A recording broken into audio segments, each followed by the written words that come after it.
Shopify is the global commerce platform that helps you sell at every stage of your business. Shopify is there to help you grow. Shopify helps you sell everywhere, from their all-in-one e-commerce platform to their in-person POS system. Shopify's got you covered. Shopify helps you turn browsers into buyers with the internet's best converting checkout, 36% better on average compared to other leading commerce platforms, and sell more with less effort thanks to Shopify Magic, your AI-powered all-star. What I love about Shopify is how no matter how big you want to grow, Shopify gives you everything you need to take control and take your business to the next level. Shopify powers 10% of all e-commerce in the U.S., and Shopify is the global force behind Allbirds, Rothy's, and Brooklinen, and millions of other entrepreneurs of every size across 175 countries. Plus, Shopify's award-winning help is there to support your success every step of the way. Because businesses that grow with Shopify. Sign up for a $1 per month trial period at shopify.com/Westwood1, all lowercase. Go to shopify.com/Westwood1 now to grow your business, no matter what stage you're in. Shopify.com/Westwood1.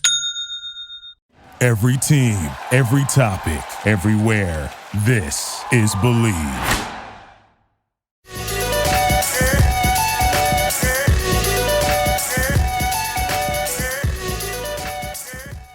All right, party people, welcome back to another incredible episode of Zero Dark Nerdy, the world's most incredible pop culture podcast, brought to you by the Believe Podcast Network, betonline.ag for all your sports betting needs, and most importantly, our good friends over at Sailfish Comics, 3 locations here in North Carolina, 1 in Concord, 1 in Winston-Salem, and 1 right here in the heartland in Greensboro on Stanley Road, right across from Best Buy. Be sure to check out Sailfish Comics for all your comic book, graphic novel, Funko Pops, action figure needs. So we want to make it known that this episode was recorded on June 16th, well before the SAG-AFTRA strike, which we do support the writer's strike as well as the SAG-AFTRA strike. Make sure that our people get compensated for all the hard work that they do on making sure that we are enjoying ourselves when we're watching movies, shows, and so much more. Hollywood, if you're listening, take care of the writers, take care of the actors and actresses out there. So without any further ado, it is my pleasure to introduce to you the one and only David Oyelowo, here to talk about the new documentary Elemental, Reimagine Wildfire, out now on your favorite streaming platforms. Excellent. So we have David here from the film just came out June 13th, documentary Elemental, Reimagining Wildfire, out now on digital. So David, what was it that originally attracted you to this project? Was this something personal to you, in terms of the fires out on the West Coast? Did you have families or maybe friends involved in situations like this? What was the real calling for you to be the narrator for this fantastic documentary? I've lived in Los Angeles for nearly 16 years now. And even in that time, which is relatively short in relation to the history of wildfires, I've seen an indisputable increase in them, in California generally, but across the country and globally, actually. An increasing number of family members in the UK calling me, am I okay? They see the news. And I don't remember when I lived in the UK thinking that about California, thinking, gosh, I hope those people are okay. But sure. Year on year now, a friend or two will call to say, is everything okay out there? Which is indicative of a situation that is growing.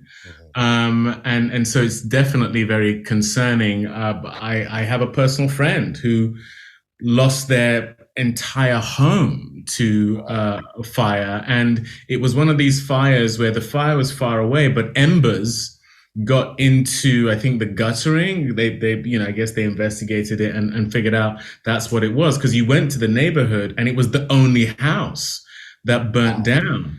So that really brings home the fact that it's not just your proximity to fire. It's the fact that if you're in the region where embers are flying and you're not, you haven't hardened your house, as the documentary illustrates, that, this could happen to anyone within several miles of these wildfires. Gotcha. And that's one thing it brought a lot of light to me. And I know one of the taglines for this film is, people in the West Coast should watch it. But I honestly feel like people in North America should watch it, especially with the wildfires going on in Canada right now. I mean, I'm in North Carolina and wildfires aren't normal around here, but to me, we're one country, so if it affects California, it affects us here as well. And, what was your take when it came to this process? Was this a script that was sent your way or how did you find out about it? Like, what was that like? Well, as an actor, you tend to be involved, or I tend to be involved primarily with fictional telling of stories, and I love that. I love everything about that.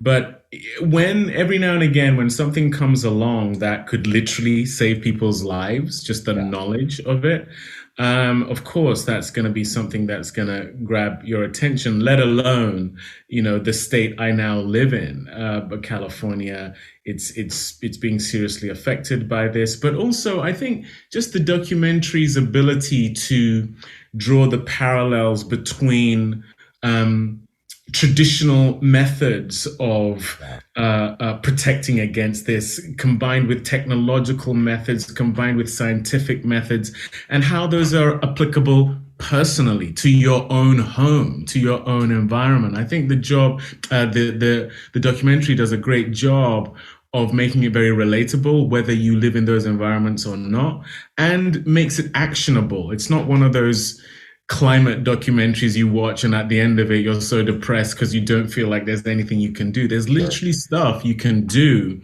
personally to your environment, to your own home, educating other people and I've done severally with just like literally things about during fire season, things to do with your guttering, that not where we're having landscaping done right now, in which we're absolutely making sure that shrubbery isn't so close to the house that basically acts like tinder should there be a fire close by or embers close by. So all of those things kind of made it a no-brainer, because it's an incredibly educational, but more so than anything, informative documentary. Buy or rent Transformers Rise of the Beasts on digital today. Optimus Prime and the Autobots team up with a powerful faction of Transformers known as the Maximals to save Earth in this adrenaline-fueled adventure. Get over an hour of bonus content when you buy on digital. Available at participating retailers, rated PG-13 from Paramount Pictures. Incredibly informative, and you bring such a great voice to it as an actor. When you're doing a documentary like this, do you feel, I guess you could say, maybe less pressure? As far as I've always been curious when it comes to the narration process for a documentary.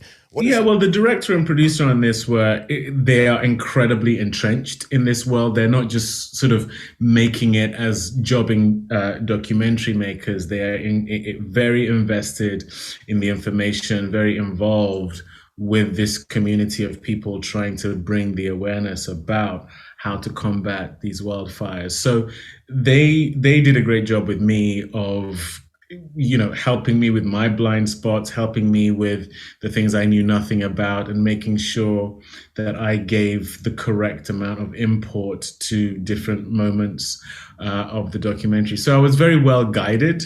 No, I wasn't nervous. I felt honored more than anything to be part of something that I think could, should it be widely seen, which is what we hope, really affects change. Because like I say, not only on a personal level is it advocating the things that could help save people's lives and homes, but on a national and global level, there are very real, traditional, scientific, and forward-thinking methods to stem the tide of the destructive nature of these wildfires. It's true. I mean, one of the lines that really stuck with me in the documentary, there's a lot of great lines in there, obviously, is one of the firefighters. He says, I don't fight fire, I start fires, because it's things like that have been going around for centuries, which I didn't even know was a thing. I think I briefly saw it in Zac Efron's documentary show that he has on Netflix, where they did it in Australia with the Aborigines. So it was interesting to see it play here in North America, and how, things like this can help prevent that in the future for, so that way there's still a West Coast and Canada and things like that. Yeah, it's counterintuitive, really, to start a fire to prevent worse fires. But if you think about it, a lot of these environments we have now completely chosen to habitate. They you could argue weren't designed for people to live there, and there are very natural means by which these fires start without any human element causing those fires. There's nature already had it down, so to speak. Yeah. And I think, generally speaking, we tend to be at our most symbiotic in relation to nature when we take nature's lead as to what it already was doing, what it already is doing, as opposed to coming in and imposing our will on the land. So when you really find out, recognize, or realize that fires are actually an essential part of a forest's life, then you can sort of get your head around that methodology. But again, as we often do, whether it's harvesting oil or what we're doing to the climate in terms of how we use technology, use cars, whatever it is, we are thinking about ourselves first. And what this documentary does is it illustrates how actually we end up serving ourselves when we think of nature first. Gotcha. Well said. Well said. Like I said, it's a very well executed, well shot, the documentary itself. I'm a big documentary fan, and this one is up there for me as far as just being informative, the visuals, everything. In terms of your career, I got to tell you, I'm going to tell you this when we first got on. You're one of my favorite actors out there. When Annie approached me and said that you were available for this, I already had watched the documentary. So, thank you for joining me. And this has just been great. You got 82 currently acting credits to your name. You've been a director, you've been a producer, you've had quite the journey. Has there been a point to where you were able to, like, what? I've made it. You started off in 95 with TV operas, and, you've worked with the likes of Christopher Nolan, some of the greatest actors out there, in terms of movies, Violent Year, Captive, The Butler. Was there a time where you're just like, yes, I'm here, Hollywood, like, see me shine?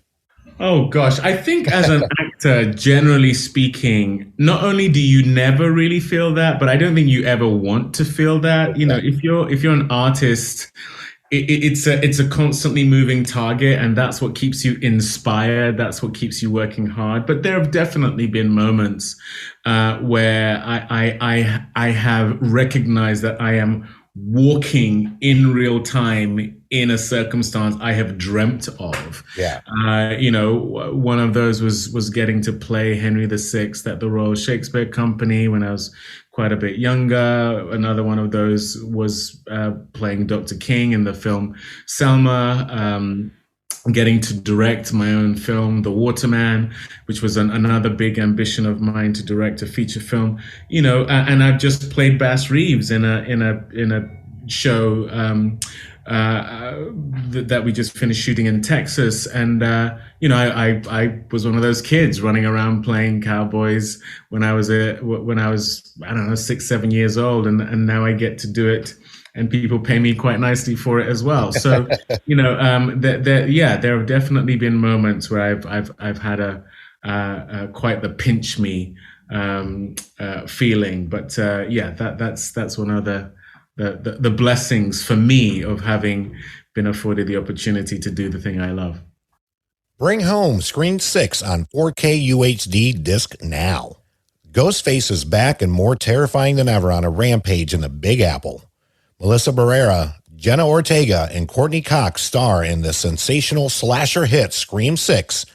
Get over an hour of killer bonus content when you buy on 4K UHD disc. Available at participating retailers. Rated R from Paramount Pictures. Gotcha. I'm glad that you mentioned The Waterman. I wanted to ask, what was that experience like for you being the director as well as starring in your own film? And I mean, with such a talented cast with Rosario Dawson, Alfred Molina, Maya Miller. What was that like for you? Oh, it was a complete dream because I'm a big fan of and a lover of storytelling generally, but as a director, you get to wrap your arms around the whole thing. And shooting in Oregon, the Pacific Northwest, such a beautiful part of the country, and we were in the woods a lot, and my job was to make that environment feel magical, and we didn't need any CGI to do that. And speaking to the documentary that we're talking about today, tragically, a year or so, 2 years after we were there, wildfires, if you watch The Waterman now, It doesn't look like that anymore. I'm hoping it's recovering, but that region suffered terrible wildfires that, affected people's homes, certainly the forest. And this is very, very old forest. And if you watch The Waterman, you'll see these gnarled, mossy, ancient trees and environment, a lot of which I found out had been burned down. So, personally, and we couldn't have expected that this would be the case. I'm just glad that we captured its beauty in the film, and I hope it'll bounce back. But that was the beautiful thing for me, getting to do the thing I love, which is tell stories, but in a more total way. Yeah. Speaking of one of your next projects, I read as a big passion project of yours, you're writing, producing, and starring in Sweet Thunder, the story of Sugar Ray Robinson. Apparently it's in pre-production now. What's going on with that in terms of the film? How's the training coming along? I mean, I grew up in a boxing household, so, boxing matches were a big thing for us growing up, especially being Puerto Rican. I was a big fan of Macho Camacho, but I'd always hear about the greats from my dad and my grandfather. So I was telling my dad that you were playing Sugar Ray Robinson in this movie. He's very excited about it. I just love to know, and I know it's probably just the last question here, how is that coming along? Well, an element of my career, unfortunately for me, has been these passion projects that take an enormously long amount of time to get done. I mean, Selma was 7 years. I think we were trying for 5 years to get The Waterman made. Bass Reeves, which I just did, was 8 years. Wow. I did another film called The United Kingdom, which was 7 years.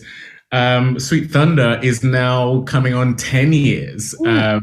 That I've been trying to get that made, but so God willing, we will get it done. I've had a pretty good strike rate with eventually getting there, but it's always hard to go ask people for millions of dollars to tell a story that you deem important and that for whatever reason they might not quite see it yet. But I'm pretty convincing. So.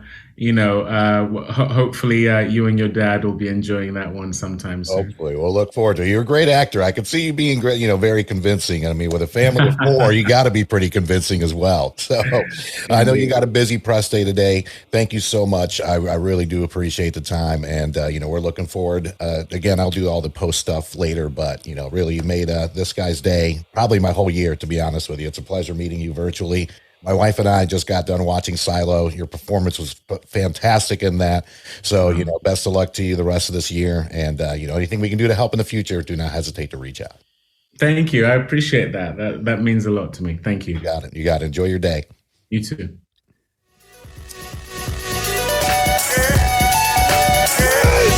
Yeah! Victory! And anger management? Fuck anger management.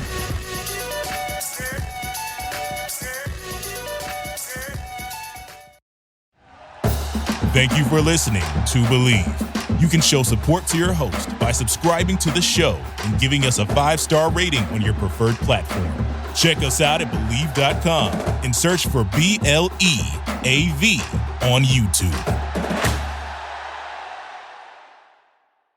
Hey, Hey, it's Michelle Beadle. That's right, the Michelle Beadle. You're welcome. You love talking about sports. I love talking about sports. You know the only thing cooler than talking about sports? Sports! And right now, all your favorite sports are on Sirius XM. I'm talking every NFL game, every game from the NBA, NHL, MLB, every NASCAR race, golf major conference college sports, and all the top games in the WNBA. If it gets your heart pumping, it's on Sirius XM. To start your free trial of Sirius XM today, visit SiriusXM.com/believe.